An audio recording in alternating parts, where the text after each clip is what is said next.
Bismillahirrahmanirrahim. Assalamualaikum warahmatullahi wabarakatuh. Waalaikumsalam warahmatullahi wabarakatuh. Alhamdulillahirabbil alamin. Hamdan katsiran thayyiban mubarakan fi kama yuhibbu rabbuna wa yarda.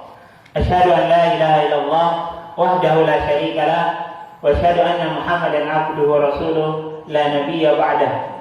Allahumma shalli ala Muhammad wa ala alihi wa ashabihi wa man tabi'ahum bi ihsanin ila yaumiddin, amma ba'd. Alhamdulillah, kita bersyukur kepada Allah Subhanahu wa taala pada pagi hari ini tanggal 25 Syawal 1443 Hijriah bertepatan dengan 26 Mei 2022 Miladiah. Di Masjid Ponpes Ibnu Abbas Waqfur ini kita bisa menggelar sebuah acara yang insya Allah akan bermanfaat bagi kita dan juga bagi umat pada umumnya, yaitu pembekalan zakat mal atau zakat harta. Salawat dan salam semoga tetap tercurah kepada Nabi Muhammad SAW, kepada keluarga beliau, para sahabatnya, serta seluruh manusia yang mengamalkan sunnah-sunnah beliau hingga yaumil akhir nanti. Para ikhwan dan akhwat sekalian yang dirahmati oleh Allah Subhanahu wa taala, sebelum kegiatan kita mulai, alhamdulillah kita sudah membagikan modul tentang zakat mal, zakat harta, dan mudah-mudahan kami berharap bahwa modul tersebut sudah dipelajari, sudah dibaca bersama juga dengan kuisnya. Mudah-mudahan dengan itu semua bisa menjadi hal yang akan memudahkan kita dalam pembekalan nantinya, ya, pada saat masuk di sesi praktek mengaudit harta kekayaan seseorang. Apakah dia layak memberi zakat atau dia layak menerima zakat, atau tidak memberi dan juga tidak menerima, artinya cukup. Para ikhwan dan akhwat sekalian yang dirahmati Allah Subhanahu wa taala, silahkan dibuka modulnya di halaman yang kedua. Kalau halaman pertama itu kafir, halaman yang kedua kita masuk di pengantar materi dulu. Ya, pengantar materi. Di pengantar materi ada 3 poin yang kami cantumkan. Yang pertama itu kita awali dengan hadis Jibril yang disebut dengan umul hadis. Ya, kenapa disebut dengan umul hadis? Karena hadis ini mencakup perkara-perkara penting dalam Islam. Dalam hadis tersebut, 1 poin yang ditanyakan oleh Jibril ketika datang kepada Rasulullah SAW dalam jelmaan manusia yang sangat tampan. Jibril itu bertanya, akhbirni anil Islam, beritahukanlah kepadaku tentang Islam. Kemudian Rasulullah SAW menjawab, al-Islamu antashhada an la ilaha illallah wa anna Muhammadar Rasulullah wa tuqima shalah wa tutiyaz zakat wa tusuma Ramadan wa tahujjal baita man istata'ta ilaihi sabila. Bahwa kata beliau sallallahu alaihi wasallam, zakat rukun Islam itu ada 5. Islam itu 5. Engkau bersyahadat, bersaksi bahwa tidak ada Tuhan yang berhak disembah selain Allah, dan engkau bersaksi bahwa Nabi Muhammad adalah utusan Allah, menegakkan salat, membayar zakat, puasa di bulan Ramadan, dan berhaji bagi yang mampu. Dalam hadis ini disebutkan bahwa zakat adalah satu bagian dari 5 rukun Islam.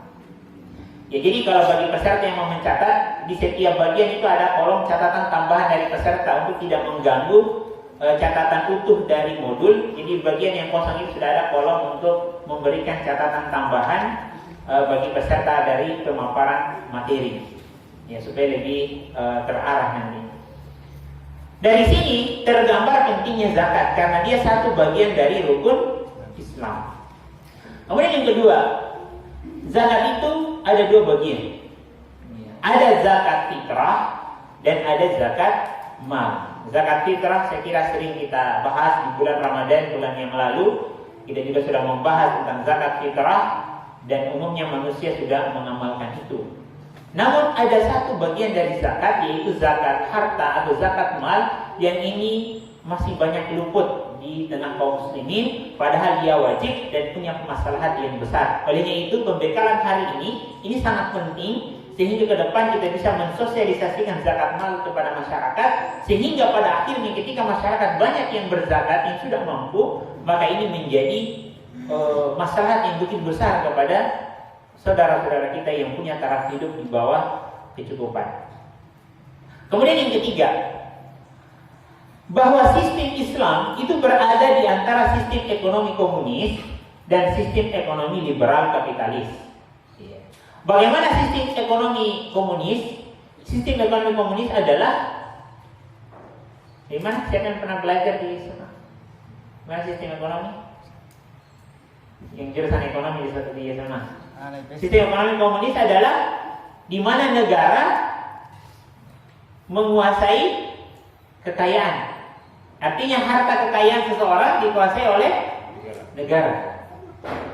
Kalau sistem ekonomi liberal kapital, dia bebas. Dia bebas, maka konsekuensinya adalah pemilik modal akan berkuasa dan dia punya pemenang besar, dan kemungkinan besarnya yang di bawah akan semakin terjepit ke bawah. Islam hadir di antara dua-duanya. Bagaimana Islam hadir di antara dua-duanya? Bahwa di dalam ekonomi Islam yang punya harta tetap dianggap dia punya harta, tetapi ada bagian yang harus dia keluarkan dari hartanya untuk orang-orang yang di bawahnya dia. Gitu ya. Sehingga dengan sistem ekonomi Islam, orang-orang yang di bawah akan terangkat taraf hidupnya dan juga tidak menzolimi orang-orang yang punya harta, karena tidak semua hartanya diambil. Gitu ya. Tidak semua hartanya diambil, sebahagian saja. Kalau diambil semua, maka kita zalim sama yang punya harta. Kalau semuanya juga diberikan sama yang tidak punya, maka ya, ini juga zalim namanya. Sedangkan adil itu menempatkan sesuatu pada tempatnya. Ini indahnya ekonomi Islam. Kemudian yang kedua, para ikhwan dan akhwat sekalian yang dirahmati Allah Subhanahu wa taala, adalah studi kasus. Jadi kemudian kita masukkan studi kasus. Kenapa kita harus perlu memahami dulu studi kasus?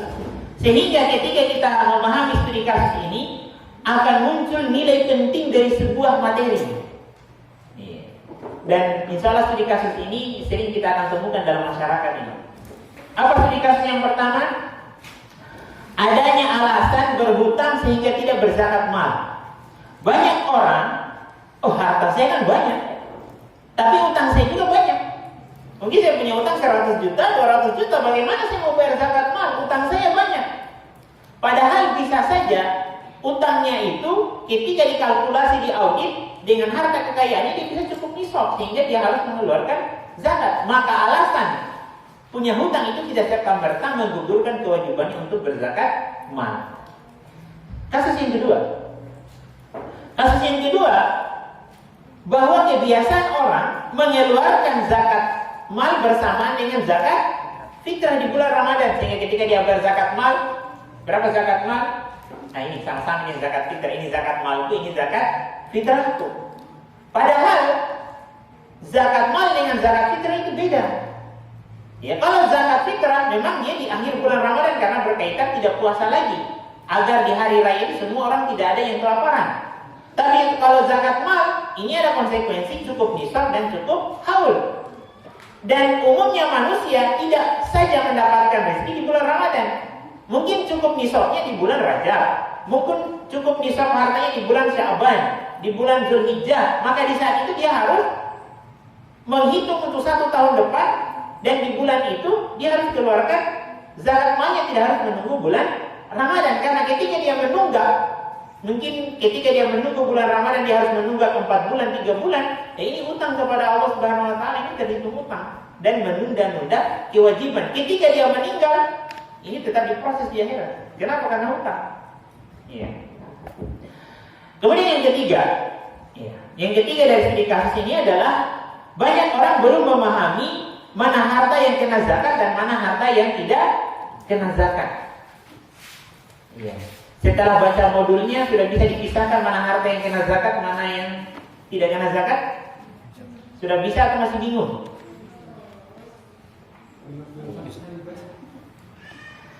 Ketika kita tidak mampu membedakan mana harta yang kena zakat, mana harta yang tidak kena zakat, maka kita akan serampangan. Oh, saya punya rumah 1 miliar. Berapa zakatnya ini rumah 1 miliar? Padahal rumah dia tempati. Ada zakatnya? Tidak ada. Oh, tanah saya luas. Mana tanahmu? Kalau tanah saya katanya ada di satu wilayah, berapa hektar? 1 hektar. Itu kalau dijual itu bisa 2 miliar harganya karena itu pusat kota. Tapi dia tidak jual. Kemudian dia datang ke Badan Amir. Saya mau zakatkan tanahku. Tanahku ini luas sekali, kalau mau dijual bisa 2 miliar. Kau ambil nih, ini 5 juta, silakan. Tidak seperti itu. Tanah mau seharga berapapun kalau dia tidak diperjualbelikan atau tidak disewakan, tidak kena zakat. Ya, jadi harta itu tidak semua kena zakat. Ada harta yang kena zakat, ada harta yang tidak kena zakat. Saya punya mobil mewah. Apa mobil mewah itu? Yang harga miliaran? Lamborghini. Berapa harganya nih? 6 miliaran kayaknya. 6-7 miliar ya? Ada zakatnya? Tidak. Yang penting pakai. Tapi kalau kapan mau jual, ada zakatnya. Ada zakatnya kalau saya mau jual. Tapi kalau hanya dipakai, silakan. Punya mobil 10. Tidak ada zakatnya, pakai ini semua, itu mobil yang 10 itu, silakan. Tapi kapan sudah dijual, diperjualbelikan ataupun disewakan, nah ini harus dihitung. Gitu ya. Maka kita penting memahami mana harta yang kena zakat, mana harta yang tidak kena zakat. Dan ini belum banyak diketahui oleh masyarakat, terutama yang punya harta. Studi kasus selanjutnya, zakat mal berdasarkan asumsi atau kira-kira. Bagaimana maksudnya kira-kira itu? Seseorang mencopot, dia menghayal dulu, saya punya rumah besar, harganya sekian, saya punya rumah, punya mobil sekian, saya punya usaha perdagangan sekian, saya tarik ini 10 juta, banyak aja 10 juta ini, 10 juta, ini zakat mal saya, langsung mencopot, tidak dihitung. Banyak kasus seperti itu. Padahal bisa saja ketika diaudit, zakatnya bukan 10 juta, mungkin 20 juta, berarti dia berhutang 10 juta. Orang yang tidak paham, dia lihat banyak zakatnya 10 juta, padahal dari kekayaannya lebih dari 10 juta, dia masih mengutang 10 juta misalnya. Ini bahaya. Dan itu 10 juta itu dipertanggungjawabkan di akhirat. Kemudian yang selanjutnya, harta zakat dialihkan untuk pembangunan infrastruktur. Ini juga banyak terjadi bahwa uang-uang zakat dikeluarkan serampangan. Padahal Allah sudah menetapkan dalam Quran surat At-Taubah ayat 60 yang menerima zakat itu berapa golongan? 8 golongan. Tidak boleh keluar dari. Kalau infak sedekah bebas, silakan. Iya, tapi kalau zakat ada porsinya. Siapa yang memberi, siapa yang menerima, jelas. Ya, gitu ya. Kemudian studi kasus selanjutnya. Harta kena zakat bukan kepemilikan penuh. Karena seorang menganggap banyak hartaku. Tapi begitu dicek, ternyata harta istrinya. Ternyata harta orang tuanya. Ternyata harta temannya. Ternyata dalam aset usahanya bukan semua miliknya. Ada milik modal dari temannya atau dari keluarganya. Gitu. Jadi harus dipisahkan. Kemudian yang selanjutnya adalah karena zakat tidak seperti pajak, ditekan kan kalau pajak. Akhirnya orang tidak bayar zakat juga kan, urusan lancar-lancar saja. Kalau tidak bayar pajak, tidak bayar pajak. Mau pergi berurusan sana sini tidak bisa. Karena ketika misalnya zakat tidak ditekan kayak pajak, maka orang acuh tak acuh. Kita bayar zakat dengan tidak kan urusan lancar semua. Tapi kalau tidak bayar pajak, ribet itu urusannya. Iya. Padahal zakat ini punya ancaman khusus dari Allah Subhanahu wa taala kalau tidak dikeluarkan. Dalam Quran surat At-Taubah ayat 35, Allah Subhanahu wa taala berfirman, "Yauma yuhma 'alaiha fi nari jahannam fatuqwa biha jibahuhum wa junubuhum wa zuhuruhum." Ingatlah pada hari ketika emas dan perak dan harta itu kata Allah dipanaskan dalam neraka jahanam, lalu dengan harta itu disetrikakan. Di mana disetrikakan? Di dahi, di lambung, dan di punggung. Disetrikakan. Seraya dikatakan kepada mereka, "Hadza ma kanastum li anfusikum fadzuqu ma kuntum taknizun." Inilah harta bendamu yang kamu simpan untuk dirimu, maka rasakanlah apa yang kamu simpan dari hartamu itu. Jadi kalau kita punya tanah, ternyata tanah itu harus dikeluarkan zakatnya, maka tanah itu menjadi bara setrikanya api neraka digosokkan di dahi, lambung dan punggung kita. Kalau kita punya sapi, ternyata sapi itu tidak dikeluarkan zakatnya, sudah wajib keluar zakat, maka harta sapi itu akan menjadi bara neraka yang disetrikakan ke badan kita. Harta apa saja yang kita simpan kemudian tidak dikeluarkan zakatnya, maka dia menjadi bara dari api neraka. Maka ini bahaya. Maka pentingnya cara pembekalan ini. Kemudian sedekah selanjutnya jemaah sekalian adalah bahwa ada orang yang menganggap bahwa infak sedekah itulah zakat malnya. Gitu ya? Dia anggap infak sedekah itu zakat malnya. Saya mau berinfak dulu. Karena tanya istrinya, berapa uang di laci meja ini? Ambil 2 juta, sampai di sedekah dulu zakat malnya kita. Anda bisa. Zakat mal harus ada kalkulasi. Kalau mau infak sedekah bebas, tapi kalau zakat mal harus diaudit berapa persentasenya. Gitu ya. Tapi para ikhwan dan akhwat sekalian, sampai di situ ada pertanyaan, kita akan masuk bagian per bagian. Kalau ada yang ditanyakan silahkan.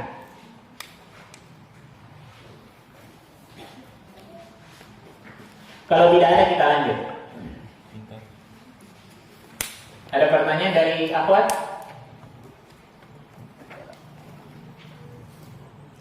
Cukup jelas sampai di situ?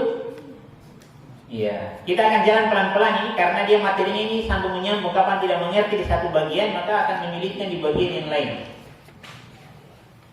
Di ikhwan ada pertanyaan? Jelas? Jelas. Kita buka halaman 3 di modul. Halaman 3. Poin yang pertama kita bahas adalah pengertian zakat.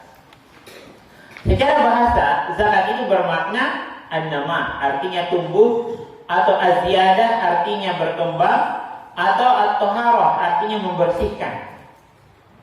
Oleh karena itu tidak usah khawatir, orang yang berzakat hartanya akan tumbuh, berkembang. Akan kurang harta ketika kita berzakat? Berkurang tidak? Secara matematika kurang, tapi Allah akan ganti dengan yang lebih banyak. Makanya tidak ada sejarah orang yang berzakat, yang rajin zakat, infak sedekah jatuh miskin. Tapi kalau orang yang tidak mengeluarkan zakat, kemudian dia juga pelit, infak sedekah hartanya bangkrut, banyak. Karena sesuatu yang tidak dikeluarkan, yang semestinya dikeluarkan itu akan merusak yang halal. Merusaknya. Ini yang penting. Pengertian zakat secara istilah. Pengertian zakat secara istilah adalah kewajiban yang harus ditunaikan oleh orang tertentu. Artinya apa? Tidak semua orang harus mengeluarkan zakat. Orang yang terpenuhi saja syarat dan ketentuan yang keluarkan zakat. Non-muslim harus berzakat tidak? Tidak. Itu salah contoh. Kemudian dalam harta tertentu. Kenapa dalam harta tertentu? Karena tidak semua harta kena zakat. Ada harta yang tidak kena zakat. Pada waktu tertentu. Kenapa pada waktu tertentu? Tidak setiap saat orang berzakat. Setiap saat. Kemudian diberikan kepada golongan tertentu. Kenapa harus golongan tertentu? Tidak semua orang juga dapat zakat. Kalau tidak layak dapat zakat, kemudian dia dapat zakat, maka haram dia pakai itu uang. Haram. Dan yang memberi zakat tidak sah zakatnya. Kenapa dia berikan kepada orang yang tidak berhak untuk menerima? Begitu konsekuensinya.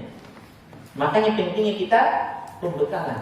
Supaya kita, kalau kita sudah punya zakat, kemudian kita salah berikan, maka zakat kita tidak sah, itu baru hibah saja. Bukan zakat. Kenapa? Karena kita berikan kepada orang yang tidak berhak menerima zakat. Ya. Yang kedua, hukum zakat. Apa hukum zakat? Wajib. Karena dia satu bagian dari 5 rukun Islam. Apa konsekuensi wajib? Ketika seseorang tidak melaksanakannya, maka dia berdosa. Dosanya besar atau kecil? Besar. Karena dia rukun Islam. 81 ayat Al-Quran kurang lebih itu berbicara tentang zakat. Dan umumnya digandengkan dengan sholat. Sering baca kan dalam Al-Quran? Ya. Wa aqimus shalah wa atuz zakat. Dirikanlah salat dan tunaikanlah zakat. Ini indahnya Islam. Islam itu mengatur tidak hanya hablum minallah, tapi juga hablum minan nas. Gitu ya, ini indahnya Islam. Kemudian pada prakteknya Khalifah Abu Bakar As-Siddiq radhiyallahu taala anhu itu memerangi orang-orang yang tidak berzakat. Diperangi. Kalau diperangi maka berarti zakat itu wajib. Harus. Karena khalifah memerangi orang-orang yang tidak berzakat. Poin selanjutnya adalah tujuan zakat. Apa tujuan dari zakat? Membersihkan harta. Iya. Dalam Quran surat At-Taubah ayat 103. Iya. Dalam Quran surat At-Taubah 103, Allah Subhanahu wa taala berfirman menjelaskan tentang tujuan dari zakat. Kata Allah Subhanahu wa taala, "Khudz min amwalihim shadaqatan tutahhiruhum wa tuzakkihim biha." Kata Allah Subhanahu wa taala, ambillah zakat. Jadi Allah memerintahkan khudz, ambil. Artinya apa? Zakat itu harus dipungut, harus ditarik. Kalau tidak mau dipaksa. Begitu. Makanya khalifah kan dia perangi orang-orang yang tidak mau berzakat. Iya, Abu Bakar Siddiq. Jadi Allah perintahkan khudz. Siapa yang diperintahkan langsung di sini? Rasulullah sallallahu alaihi wasallam. Jadi SK-nya langsung dari Allah. Kalau bahasa kita SK-nya itu Allah langsung keluarkan perintahkan kepada Rasul ambil zakat. Dan pada prakteknya Rasul mengutus beberapa sahabat pergi di wilayah kekuasaan kaum muslimin untuk menarik zakat, tugas negara menarik zakat. Karena dia khudz, ambil, tidak mau paksa. Menentang diperangi. Kayak begitu, tegasin. Tujuannya apa? Tutahhiruhum wa tuzakkihim biha. Dengan zakat itu kata Allah membersihkan harta dan mensucikan jiwa. Membersihkan harta. Kita tidak tahu, mungkin ada 1-2 juta harta yang haram bercampur dengan harta kita. Atau ada harta yang subhat. Maka dengan zakat harta itu akan dibersihkan. Dicuci itu harta-harta yang haram, harta-harta yang subhat, dicuci sehingga bersih. Iya. Tapi jangan disalah artikan. Kalau begitu, saya mau ambil misalnya korupsi 100 juta, tinggal saya kali 2,5% dari 100 juta uang korupsi saya. Dari sini yang 97,5%. Tidak ada ceritanya begitu. Harta yang haram tidak ada zakatnya, 100% keluar semua. Tidak pakai tunggu, tidak ada tunggu 1 tahun. Harta yang haram 100% keluar semua. Karena kapan dia bercampur itu bahaya.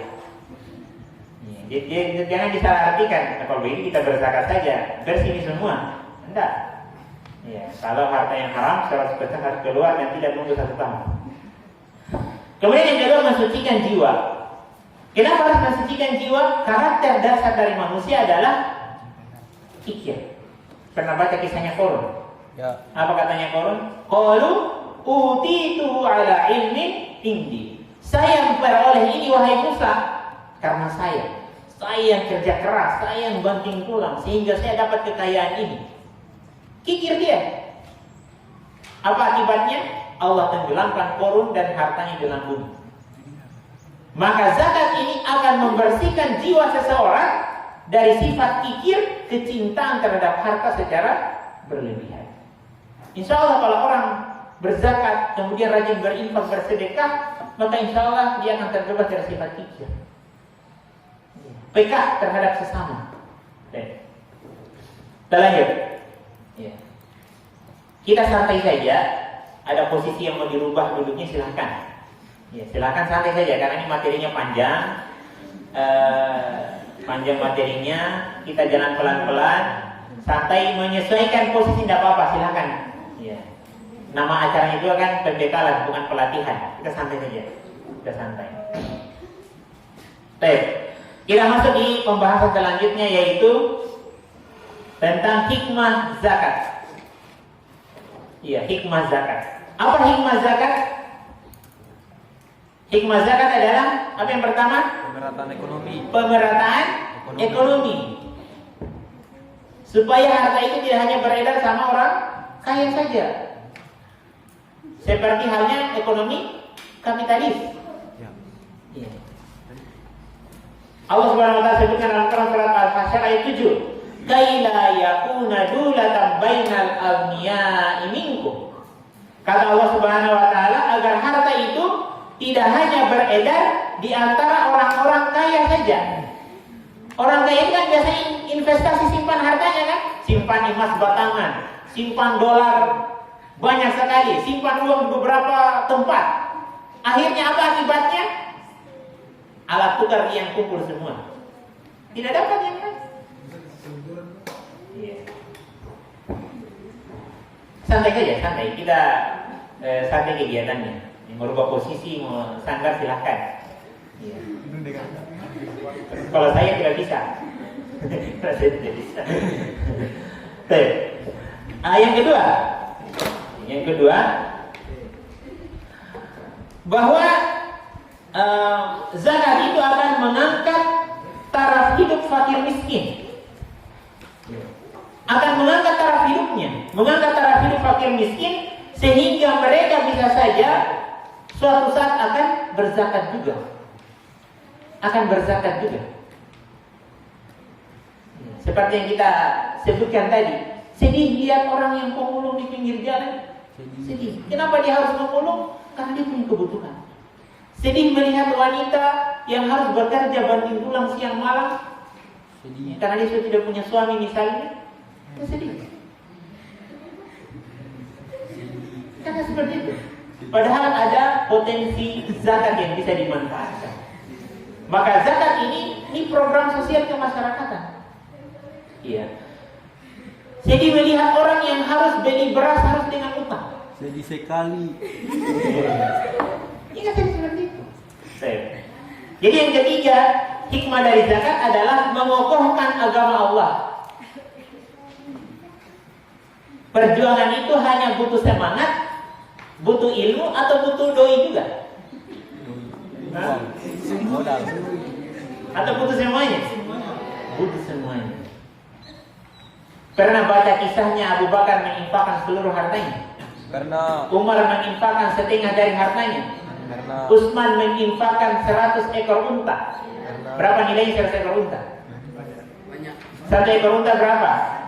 Kurang lebih 30 juta. 100 ekor berarti 3 miliar. Berinfak 3 miliar. Bukan cuma unta, tambah 70 ekor kuda perang. Bukan kuda yang lemah-lemah, kuda perang. Maka Utsman itu miliaran hartanya di perang Tabuk dikeluarkan untuk biaya peperangan. Itu satu kali berinfak, itu satu kali. Belum yang lain-lain. Abdurrahman bin Auf pernah menginfakkan satu konvoi. Apakah begitu? Satu konvoi yang kekayaannya. Jadi kan orang itu kalau konvoi dengan unta kan, unta itu dia pikul barang dagangannya. Ambil semua itu, serahkan ke Baitul Mal. Sama dengan kita merantau di Malaysia, kurang lebih misalnya 5 tahun, kita bawa harta yang banyak, tiba di sini, ambil semua itu. Begitu para sahabat, luar biasa. Maka di dalam Al-Quran, Allah Subhanahu wa Ta'ala sering menyebutkan jihad itu dengan jiwa dan harta, atau harta dan jiwa. Mana yang benar? Jiwa dan harta, atau harta dan jiwa? Ahwat, harta dan jiwa atau jiwa dan harta? Beragam jawabannya. Ikhwan, jiwa dan harta atau harta dan jiwa? jiwa dan jiwa. Harta dulu baru jiwa. Pertanyaan sebenarnya begini, harta dulu baru jiwa atau jiwa dulu baru harta?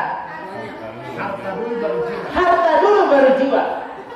Di dalam Al-Quran Allah menyebutkan jihad itu harta dulu baru jiwa, bukan jiwa dulu baru harta. Disinilah pentingnya harta, sehingga Allah mendahulukan harta baru jiwa.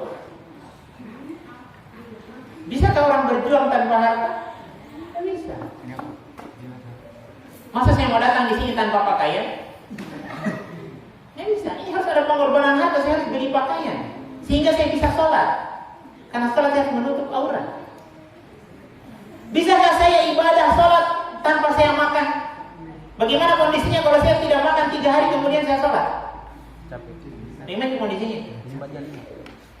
Susah. Disitulah pentingnya harta. Makanya orang bilang, untuk apa di harta? Tidak bisa. Perjuangan itu harus dengan harta dan juga jiwa. Bi amwalikum wa anfusikum, dengan harta dan jiwa kalian. Penting kan? Penting. Yang keempat, penguatan ekonomi negara. Rasulullah SAW mengelola negara tidak berbasis hutang. Tidak berbasis hutang. Karena hutang itu tanggung jawabnya